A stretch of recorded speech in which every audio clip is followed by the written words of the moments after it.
Oke, assalamualaikum warahmatullahi wabarakatuh.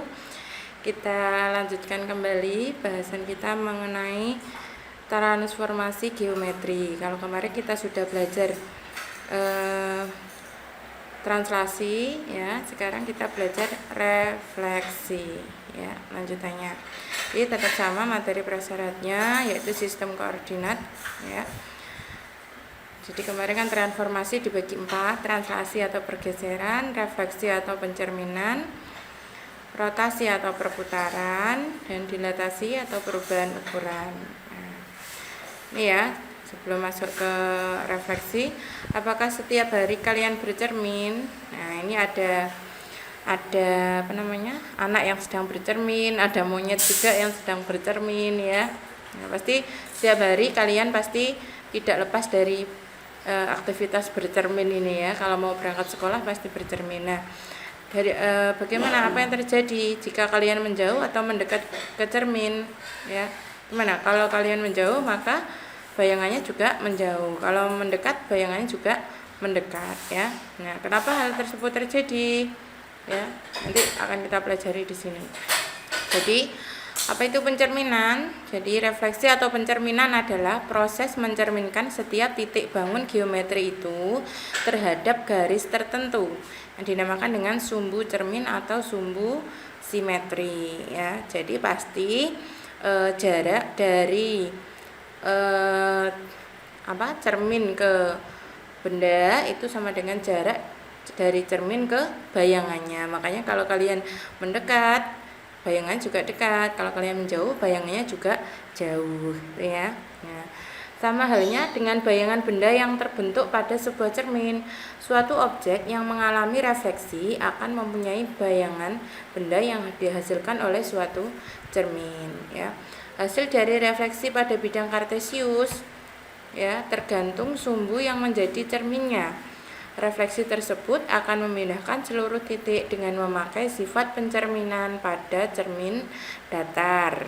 Nah, jadi nanti yang kita pelajari ada 3, ya. Bagaimana jika titik itu direfleksikan atau dicerminkan. Yang kedua, bagaimana kalau garis direfleksikan. Dan yang terakhir, bagaimana kalau bidang direfleksikan atau dicerminkan, ya. Sekarang untuk refleksi titik dulu. Ada 7 macam pencerminan titik berdasarkan cerminnya, ya. Yuk kita simak pembahasannya. Yang pertama, refleksi terhadap sumbu X. Nah, refleksi terhadap sumbu X atau biasa refleksi disimpulkan dengan M besar. M besar itu mungkin, ya, asal kata dari mirror. Nah, mirror disingkat M. MX berarti pencerminan terhadap sumbu X. Nah, ini ilustrasi gambarnya, ya, grafiknya. Jika kita punya sembarang titik P, X, Y, ya, kemudian kita cerminkan terhadap sumbu X, kira-kira bayangannya di mana? Bayangannya, ya, iya, pasti di bawahnya situ, ya, di bawahnya. Coba kita lihat. Nah, ya, jadi jarak P ke sumbu X pasti sama dengan jarak bayangannya ke sumbu X. Nah, itu ada tanda sama, ya. Nah, di situ kira-kira koordinatnya ini koma apa? Kalau tadi kan X, Y. Kalau di bawah berarti kan X-nya tetap, ya, di situ. Yang berubah adalah Y-nya. Kalau dia di kuadran berapa ini? Kuadran 4 di bawah, berarti Y-nya negatif. Oh, kalau gitu berarti koordinatnya, ya, biasa disimpulkan dengan aksen. P aksen itu X, min Y. Gitu, ya. Jadi jika dengan sumbu X, P, X, Y, maka P aksen sama dengan X, min Y. Jadi secara umum ditulis gini. Nah, dengan M jika dicerminkan terhadap sumbu X, maka bayangannya X, min Y. Lanjut, kita coba lihat contohnya dulu, ya. Misalkan ada, tentukan bayangan titik 4,2 jika direfleksikan terhadap sumbu X. Nah, ini 4,2 berarti kalau menurut rumusnya tadi berarti 4, bayangannya yaitu 4, berapa? Min 2. Betul, ya. Nah, itu. Kemudian lanjut yang kedua yaitu refleksi terhadap sumbu Y. Nah, disingkat MY. Nah, sama, kita ambil sembarang titik P, X, Y. Kalau dicerminkan terhadap sumbu Y yang vertikal ini ya. Kira-kira bayangannya di mana? Oh, di sini ya, di kirinya. Nah, jelas jarak Y ke titik P sama dengan jarak sumbu Y ke bayangannya P aksen. Nah, kalau sini P X, Y, ini koordinat Y-nya kan tetap di sini ya. Yang berubah adalah koordinat X-nya. Kalau dia di kuadran 2 atau di sumbu X negatif, jelas berarti koordinatnya adalah min X. Berarti P aksen berapa koordinatnya? Min X, Y. Nah, makanya tadi kalian harus paham tentang membaca sistem koordinat ya. Jangan sampai keliru bahwa membaca itu dari sumbu X dulu baru ke sumbu Y. Jangan sampai terbalik. Nah, itu ya. Secara umum ditulis, nah ditulis ini ya, bayangannya min X, Y. Nah, sama seperti tadi, kalau ada ini titik P 4,2, kalau direfleksikan terhadap sumbu Y, jelas bayangannya berapa tadi? Min 4,2 ya. Nah, itu. Ya, betul ya. Lanjut, refleksi yang ketiga, refleksi terhadap pusat koordinat 0,0. Nah, sama, kita ambil sembarang titik P, X, Y. Pusat koordinat 0,0 kan di tengah-tengah sumbu koordinat ini ya. Nah, di sini bagaimana kalau dicerminkan di sini? Berarti kita tarik garis tegak lurus di sini. Nanti jatuhnya di mana? Oh, di seberangnya sini ya kalau tegak lurusnya. Nah, di kuadran 3. Coba kita lihat. Nah, jadi harus cari yang tegak lurus ya. Kalau di sini koordinatnya P, X, Y ya, di mana X-nya positif, Y-nya positif. Kalau di kuadran 3 jelas apa? X-nya negatif, Y-nya juga negatif. Berarti koordinat bayangannya, koordinatnya apa? Min X, min Y. Ya, itu kalau dicerminkan terhadap pusat 0,0. Nah, itu min X, min Y. Jadi kalau ada titik 4,2 misalkan, kalau dicerminkan terhadap pusat 0,0, maka bayangannya adalah min 4, min 2. Itu ya, jelas ya. Lanjut yang keempat. Kita lihat dulu. Nah, lanjut yang keempat, refleksi terhadap garis Y sama dengan X. Nah, apa disimbolkan M, Y sama dengan X. Masih ingat ya, garis Y sama dengan X itu kalau kamu gambarkan dia berubah garis miring. Nah, miring kemana? Miring ke kanan ya, miring ke kanan dan melewati titik 0,0. Nah, misalkan ada titik P sembarang di sini, titik P X, Y. Jadi segini X, segini Y. Kalau dicerminkan terhadap garis Y sama dengan X ya, berarti di mana kira-kira bayangannya? Apakah akan jadi di kuadran 2, kuadran 3, atau kuadran 4? Jelas tidak ya, yang memungkinkan itu kalau nggak kuadran 1, kuadran 2. Nah, kita tarik garis yang tegak lurus. Nah, harus tegak lurus, berarti kalau tegak lurus, seret. Nah, di sini kira-kira ya. Ya, bukan di kuadran 2 ya. Nah, dia tetap di kuadran 1. Nah, itu tegak lurusnya di situ. Berarti kalau tadi itu X, Y, kira-kira apa ini koordinatnya? Yang sama ya, ini berarti segini kan apa? Segini, yang kecil kan Y, yang lebar X. Berarti kita membacanya kan dari sumbu X dulu ya. Berarti apa? Nah, segitu kan Y, yang ini X. Berarti Y, E gitu ya.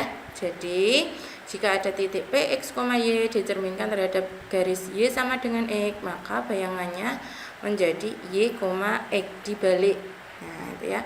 Jadi jika ada titik 5,2 misalkan di situ, kalau direfleksikan terhadap garis Y sama dengan X, maka bayangannya adalah 2,5. Tinggal dibalik saja. Nah, itu ya. Nah, kalau ditulis seperti itu. Lanjut, refleksi terhadap garis Y sama dengan min X atau disimbolkan M Y sama dengan min X.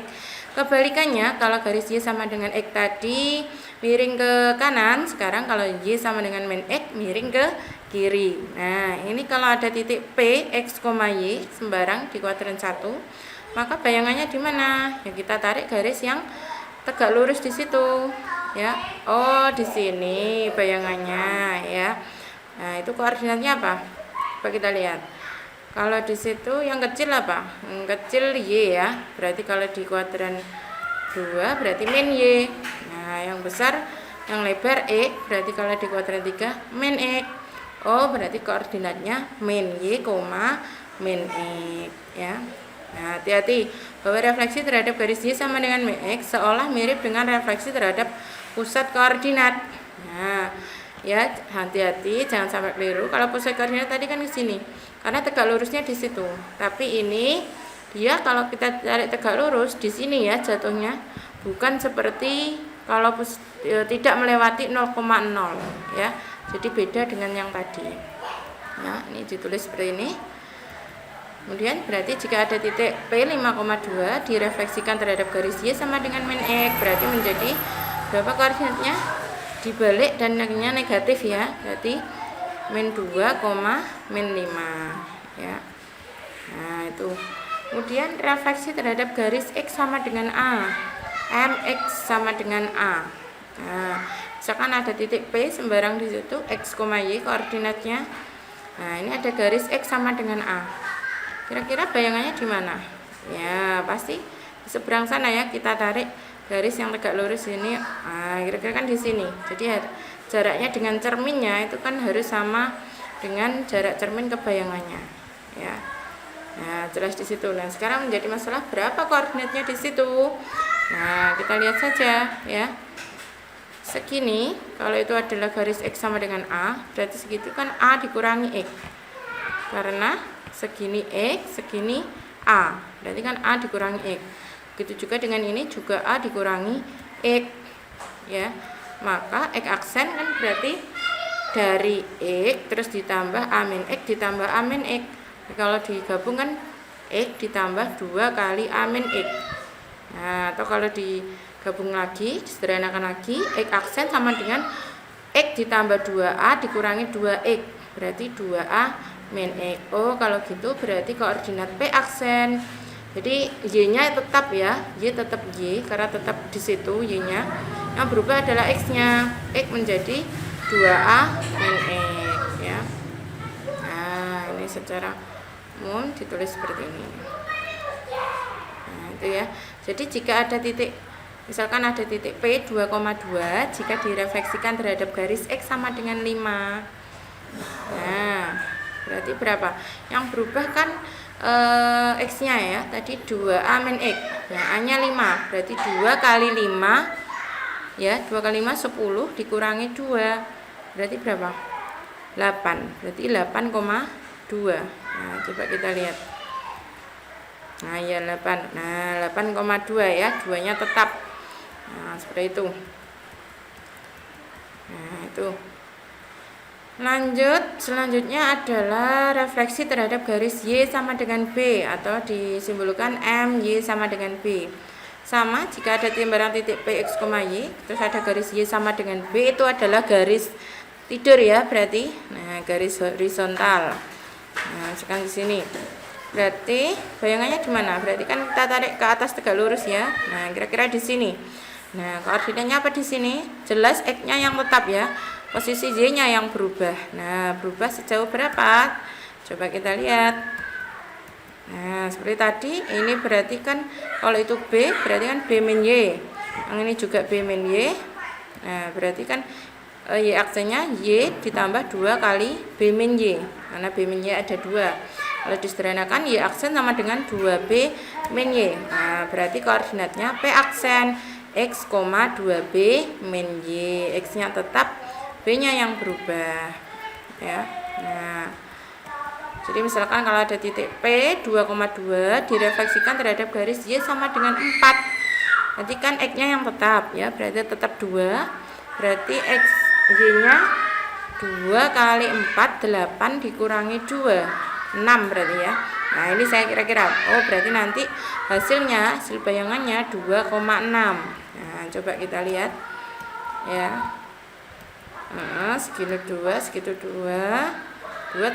berarti kan 6 ya. Nah, berarti ya aksennya P aksen 2,6 itu ya. Nah, itu ya. Udah jelas ya sampai sini. Nah, kemudian sekarang refleksi garis. Bagaimana merefleksikan suatu garis ya. Nah, ini jawabannya muncul dulu. Ya, misalkan ada soal tentukan bayangan garis X plus 3Y sama dengan 5 jika dicerminkan terhadap garis Y sama dengan min X. Nah, ini caranya sama jika kemarin kamu mentranslasikan suatu garis ya. Bagaimana caranya? Ya. Dicerminkan terhadap garis Y sama dengan min X ya. Maka X aksen sama dengan min Y. Ya, tadi kan koordinatnya min Y, min X.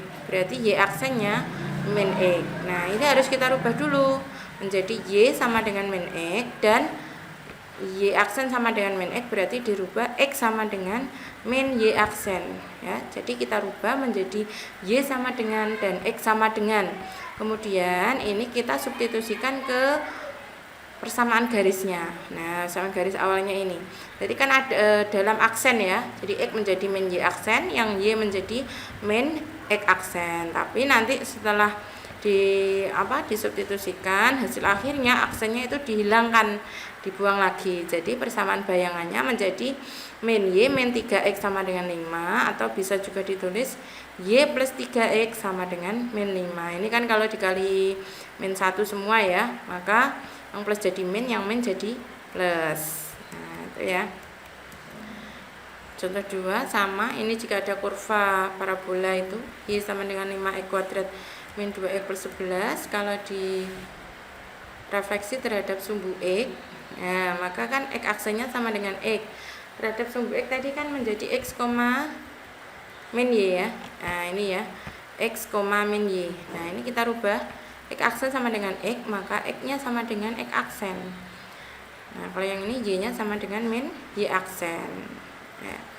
Kemudian kita substitusi seperti tadi, substitusikan ke persamaan garisnya. Berarti kan setiap ada Y diganti min Y aksen, setiap ada X diganti X aksen. Nah, tapi terakhir aksennya dihilangkan lagi. Maka persamaan bayangannya menjadi Y sama dengan min 5X kuadrat plus 2X min 11. Nah, itu ya. Sekarang bagaimana kalau bidang yang direfleksikan ya?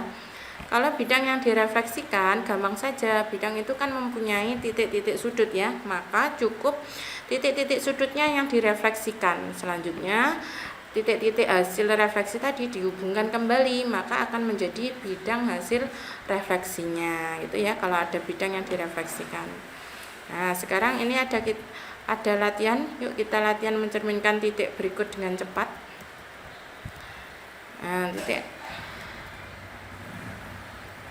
terhadap sumbu X min 6,6 dicerminkan terhadap sumbu X. Nah, berarti bayangannya di bawah itu ya, min 6, min 6.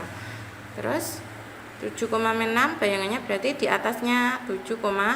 Nah, terus titik C min 4, min 3 berarti menjadi C aksen 4, min 3. Kemudian ada titik P 3,4 dicerminkan terhadap sumbu Y berarti menjadi min 3,4 ya.